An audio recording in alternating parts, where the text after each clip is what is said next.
Okay. हमने last 2 lectures में JST mathematics के पेपर सॉल्व किए थे जो डेट 10 को और 11 के हुए थे। आज हम लास्ट पेपर सॉल्व कर रहे हैं जो डेट 12 को हुआ था। सो आपके पास जो यहाँ पे मैथमेटिक्स यूज की गई है that will B simple basic mathematics है, मगर कहीं कहीं पे थोड़ा एडवांस भी गए हैं। तो the main thing is that कि मैं इस लेक्चर पे कोशिश करूंगा कि आपको बेसिक से लेकर हाई लेवल तक लेके जाना पड़े।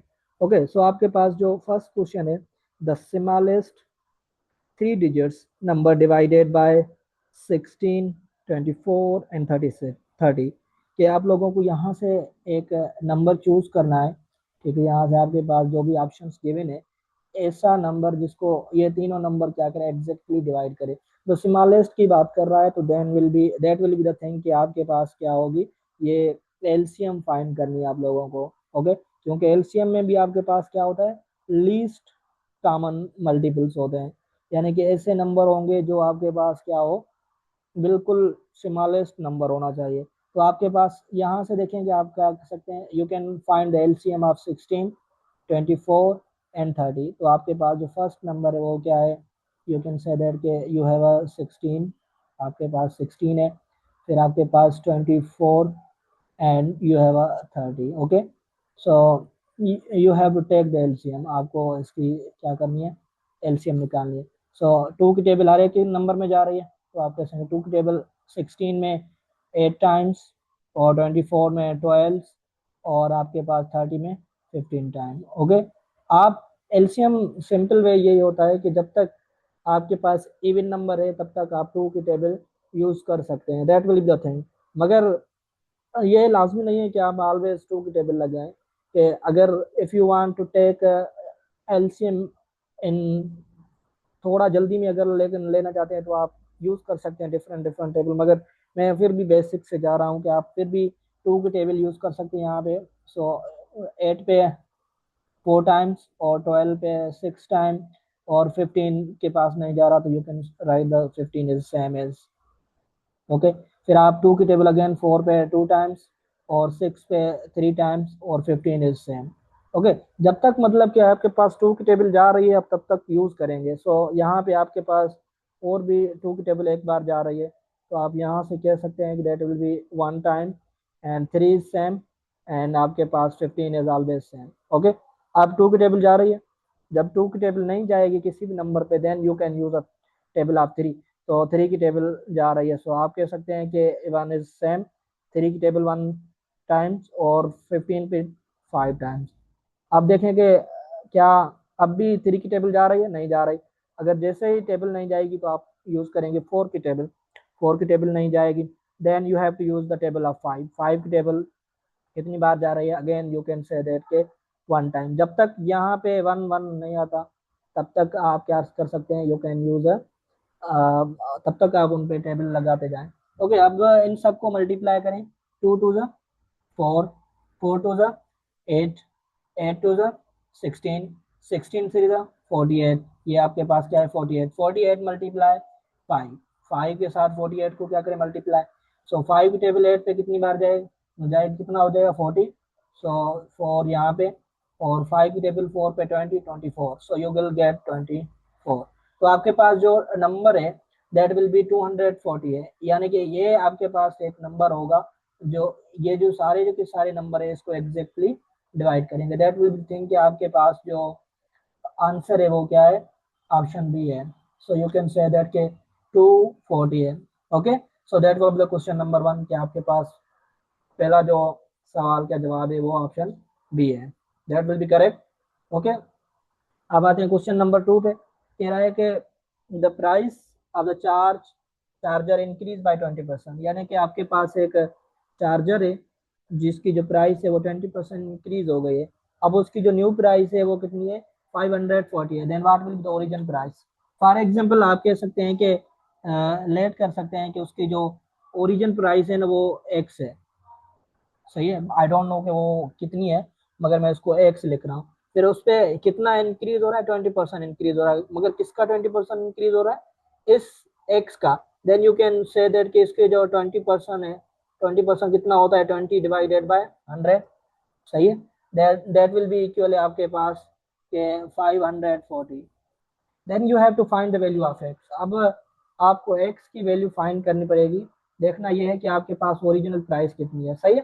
So this is the simple way. आपके पास क्या हो जाएगा कि यहाँ से आपके पास 100 है, 100 एलसीएम निकाल सकते हैं। So you can 100 is LCM. So 100 इसके साथ मल्टीप्लाई हो जाएगा। सो 100x and plus 20x, you have a 20x, okay, this is same as 540। आपके पास क्या है 540। सो यहाँ पे जो आपके पास 100 है डिवाइड कर रहा है, तो इधर जाके क्या करेगा, सो you can say that multiply, और 100 multiply 20 you will gate 120x। और ये कितना हो जाएगा 500 multiply 100, so you will gate 540। कितने जीरो हो जाएंगे 3 जीरो। तो यहाँ पे 120 जो है मल्टीप्लाई कर रहा है एक्स के साथ, इधर जाके क्या करेगा divide. So you can divide both side 120 and you have 120। सो 120 20 में कैंसिल, और ये zero cancel and this zero is cancel. 12 की टेबल कितनी बार जाएगी, सो 12 की टेबल 1 टाइम्स एंड 4 टाइम्स। बाकी कितने बच रहे हैं यहाँ पे, यू कैन से दैट के आपके पास 6 बच रहे हैं। 6 इसके साथ जाएंगे, so how much it will be, आपके पास कितनी बार जाएगा, दैट विल बी आपके पास हो जाएंगे 60 एंड 5 टाइम्स एंड जीरो को जीरो। ओके, तो आपके पास जो फाइनल आंसर आ रहा है उसकी जो ओरिजिनल प्राइस है वो कितनी हो रही है 450। सो आपके पास यहाँ पे 450 ऑप्शन है, ऑप्शन इज सी के हाउ टू गेट द 450। आप लोगों ने क्या किया कि आपके पास ओरिजिनल प्राइस एक्स रख दी और उसको इंक्रीज किया 20%। 20% of x is that 20 divided by 100, और इनकी एडिशन हो जाएगी दैट विल बी, और यहाँ से आप एक्स की वैल्यू फाइंड कर रहे हैं by using the simple algebra. सही है। That was the question number 2। आपके पास क्वेश्चन नंबर 2 था। ओके, अब आते हैं क्वेश्चन नंबर 3 के पास। देन कह रहा है कि the sum of 3 consecutive odd numbers is 57, the middle one is. अब देखना यह है कि हाउ टू चूज द, आपके पास जो 3 नंबर है उनको किस तरीके से चूज करना है। 8 नंबर की एक सिंपल सी डेफिनेशन होती है कि इफ यू आर चूजिंग, आपके पास जो एक्स है तो 2x-1 plus 2x+1 and plus 2x+3 है। सही है। देखेंगे इस पे जो भी आप नेचुरल नंबर यूज कर सकते हैं, जो भी नंबर रखेंगे you will get the odd number. For example n is 1 है तो you will get 1, x is 1 then you will get 3, 2 - 1 is 1, फिर आपके पास 3 है, फिर आपके पास 5 आ जाएगा। That will be thing. Okay, अब इन सब का जो सम है वो कितना है, वो है 57। ओके, तो यहाँ से आप कह सकते हैं कि ये जो 1 है, 1 में क्या हो जाएगा, कैंसिल आउट हो जाएगा, क्योंकि ये प्लस का 1 है और ये माइनस का 1 cancel out. 2x and 2x that will B 6x plus ये आपके पास कितना है 3, दैट्स इक्वल 57। सही है। सो 3 यहाँ पे प्लस का, इधर जाके क्या हो जाएगा माइनस का x। So 6x is equal 57 - 4, so that will B 54 बच जाएगा। सही है। और यहाँ पे आपके पास x यहाँ पे 6 डिवाइड करेगा, then you will get 54 divided by 9, so 6 you will get 9। So आपके पास जो x की वैल्यू है वो कितनी है 9 है, मगर you want to find the middle term, आपके पास जो आठ नंबर है वो मिडिल होना चाहिए। तो ये आपके पास क्या हो जाएगा, आप कह सकते हैं कि यहाँ से 9 रख दें। सो 2 × 9 इज 18 माइनस ये आपके पास 17 हो जाएगा, दैट विल बी 19, और ये 21। सो आपके पास जो मिडिल टर्म है आप कह सकते हैं कि वो 19 है। सो आप कह सकते हैं कि that will be the 19। Option C is your correct option. Okay, आते हैं क्वेश्चन नंबर 4 पे। आपके पास क्या है कि pattern or sequence in which the term is obtained by multiplying a non-zero constant। आपके पास ऐसी सीक्वेंस, फॉर एग्जांपल आपके पास 2 है, इसके साथ मैंने 2 मल्टीप्लाई किया यू विल गेट 4, फिर मैंने 2 मल्टीप्लाई किया आप 8 लेंगे, फिर मैंने 2 मल्टीप्लाई किया 16 and so on. It means के मैं एक आर नंबर मल्टीप्लाई कर रहा हूँ जो 2 है। सो आप इसको कह सकते हैं कि ये आपके पास क्या है, एक कॉमन रेशियो भी कह सकते हैं कि okay that will B common ratio है। सो इसका जर्नल टर्म होता है सीक्वेंस का A multiply are N minus 1। तो ए इज योर फर्स्ट टर्म होगा, आर इज कॉमन डिफरेंस जो हर एक टर्म के साथ मल्टीप्लाई हो रहा है, that will be sequence is known as your geometric sequence है। ये आपके पास क्या होती है, ज्योमेट्रिक सीक्वेंस, यानी कि ऐसी सीक्वेंस होगी जिसका हर एक टर्म जो है दूसरे टर्म से मल्टीप्लाई करके लिया जाता है। That will B not equal zero, वो टर्म जीरो नहीं होगा आपके ऑब्वियसली, क्योंकि जीरो मल्टीप्लाई करने से पूरे के पूरे क्या हो जाएंगे, टर्म कैंसिल आउट हो जाएंगे। सही है। So that will B geometric sequence. आपके पास ऐसी सीक्वेंस होगी जिस तरीके से यहाँ पे मैंने 2 पे 2 मल्टीप्लाई किया, फिर 4 पे 2 मल्टीप्लाई, 8 पे 2 multiply and so on. Okay, I hope कि आपको ये समझ में आ गया होगा। Okay, the quantity of three dimensional space, आपके पास एक थ्री डायमेंशनल स्पेस है close by three dimensional solid. आपके पास एक थ्री डायमेंशनल स्पेस, उसको that will be the definition of volume. ये आपके पास क्या है, एक वॉल्यूम होता है, that will be always three dimensional. सही है। और सॉलिड, सॉलिड भी है। Okay, the set of all possible outcomes in the random experiment, this is the probability. आपके पास प्रोबेबिलिटी है। फॉर एग्जांपल मेरे पास एक कॉइन है। सही है। कॉइन को मैं टॉस कर रहा हूँ, तो जो इवेंट्स है पॉसिबल वो क्या हो सकते हैं, हेड भी हो सकता है और टेल भी हो सकता है। इन दोनों के सेट को मैं एक नाम दे रहा हूँ, that will be your sample space. तो आप कह सकते हैं कि जो भी पॉसिबल आउटकम्स का सेट होगा दैट विल बी कंसीडर किया जाएगा, कि वो आपके पास क्या है, एक सैंपल स्पेस कंसीडर की जाएगी। सही है।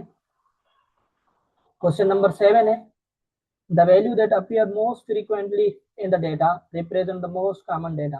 फॉर एग्जाम्पल आपके पास एक डेटा है कि 1 है, 2 है, फिर 2 है, 3 है, 2 है, 5 है, 2 एंड सो ऑन। यानी कि ऐसी डेटा है जिसपे एक टर्म बार बार यूज हो रहा है, देखिए 2 टू मोस्टली यानी फ्रीक्वेंटली यूज हो रहा है, then you can say that कि आप कह सकते हैं कि वो आपके पास क्या होगा, मॉड होगा। सही, मॉड जो होता है वो एक्चुअली ऐसी वैल्यूज होती है जो डेटा में बार बार यूज होती है। सही है। So that will be the thing. Okay, question number 8 है आपके पास के Sara walk 500 metres in 50 minutes, her rate of walking kilometre per hour. Kilometre per hour पे इनका जो वॉकिंग है वो कितना हो सकता है। देखिए कि 500 जो है मीटर, उसको हम लिख सकते हैं कि that will B 500 divided by 1000 kilometre, that will B equal हो जाएगा 1/2 किलोमीटर। ओके, और जो 50 मिनट्स है, ओके, उसको आप लिख सकते हैं कि हावर में चेंज करेंगे तो that will B 50 divided by 60। ये आपके पास हावर हो जाएंगे। अब आप क्या क्या सकते हैं, 5 डिवाइडेड बाय 6 है। ओके, क्योंकि जीरो जीरो कैंसिल। अब किस में चाहिए, किलोमीटर पर आवर में चाहिए आपको, किलोमीटर पर आवर में चाहिए। तो आप कह सकते हैं कि 1/2 एंड डिवाइडेड 5/6। डिवाइड को चेंज करने के लिए हम क्या यूज करते हैं, multiply. So 1/2 multiply 6 divided by 3, 5 sorry. So 1 की टेबल और 3 की table 2 times, so you have a 3 divided by 5। जब इसको डिवाइड करेंगे यू विल गेट 0.6, और आपके पास जो फाइनल आंसर है वो कितना है, 0.6। ओके, 9 है कि आपके पास एक्सप्रेशन क्या है, x square. Okay, x square minus 4x plus M. अब एम की वैल्यू क्या होगी कि ये परफेक्ट स्क्वायर बन जाए, जिस तरीके से ए प्लस बी का होल स्क्वायर बन जाए, इस तरीके से आपके पास क्या होता है, A square plus 2ab plus B square. सही। एंड सिमिलरली आपके पास ए माइनस बी का होल स्क्वायर, ये किसके इक्वल हो जाए, यू कैन से दैट के A square minus 2ab and plus B square. तो you have to make this one के आपके पास ये जो है वो परफेक्ट स्क्वायर बन जाए। सही है।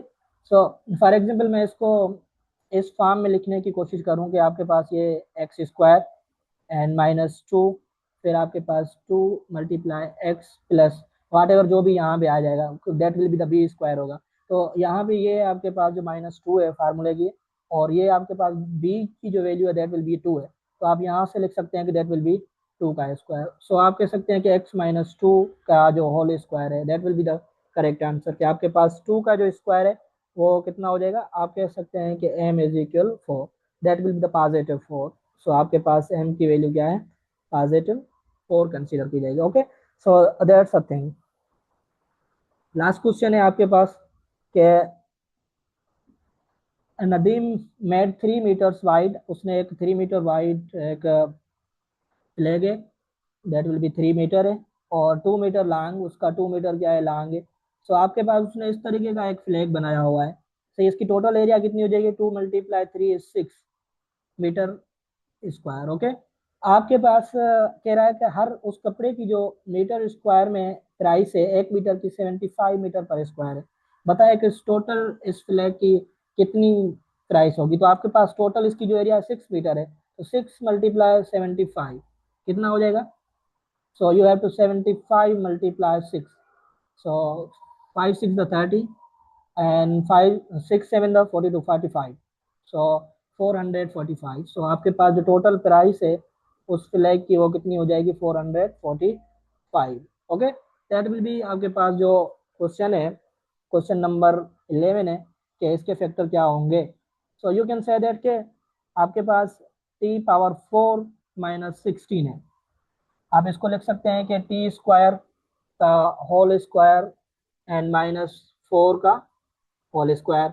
ओके, जब भी आपके पास a² - b² हो तो उसको एक प्लस में और एक माइनस में लिख सकते हैं। Then you can say that कि t² - 4², ओके, और एक आपके पास प्लस का हो जाएगा t² + 4 का square. Okay, again you can say that कि दैट विल बी t + 2, और ये आपके पास क्या है, t - 2 and t² + 4²। That will be the thing कि आपके पास फाइनल आंसर हो जाएगा कि आपके पास क्या है कि ये आपके पास हो जाएगा कि 4, और दैट विल बी द 4 होगा आपके पास। Okay, sorry, that is the 4।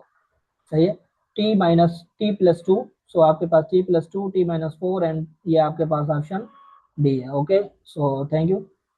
आपके पास दैट वाला क्वेश्चन नंबर 11 था। ओके, आपके पास क्वेश्चन नंबर 12 है, the probability of getting odd on the dice is 0.33 and the getting head is 0.05 based on it, the more likely event is। आपके पास एक आड number, एक die है, उसकी जो आड नंबर की जो प्रोबेबिलिटी है वो कितनी है, 0.3 है। सही है, and getting the head on the coin is 0.05 है। आपके पास उसकी 0.5 है। Based on the most likely event is, जो मोस्ट लाइकली इवेंट है वो क्या हो जाएंगे, बोथ आर इक्वल, दोनों इक्वल होंगे। गेटिंग हेड, गेटिंग आर्ट, या बोथ आर लाइकली इवेंट्स। और आपके पास देखेंगे जो आर्ट है दैट विल बी उसकी कितनी है, 0.33 आउट ऑफ कितने क्या आ रहा है, 3 क्या है, क्योंकि आपके पास जो आर्ट है वो 6 है, ठीक है, और उस पर कितना आ रहा है, 0.5 आउट ऑफ 2 से। बड़ा कौन सा है, जो भी न्यूमरेटर डिनोमिनेटर बड़ा होता है वो कम हो जाता है। यू विल गेट के आपके पास ये जो है वो जल्दी आ जाएगा। आप कह सकते हैं कि गेटिंग अ हेड, वो आपके पास जो हेड है वो जल्दी आ सकता है। दैट्स अ थिंग कि आपके पास हेड जल्दी आ जाएगा, क्योंकि उसकी जो पॉसिबिलिटीज है वो कम है, थोड़ी है तो जल्दी आ सकता है। That will be the thing. Okay, so thank you for today.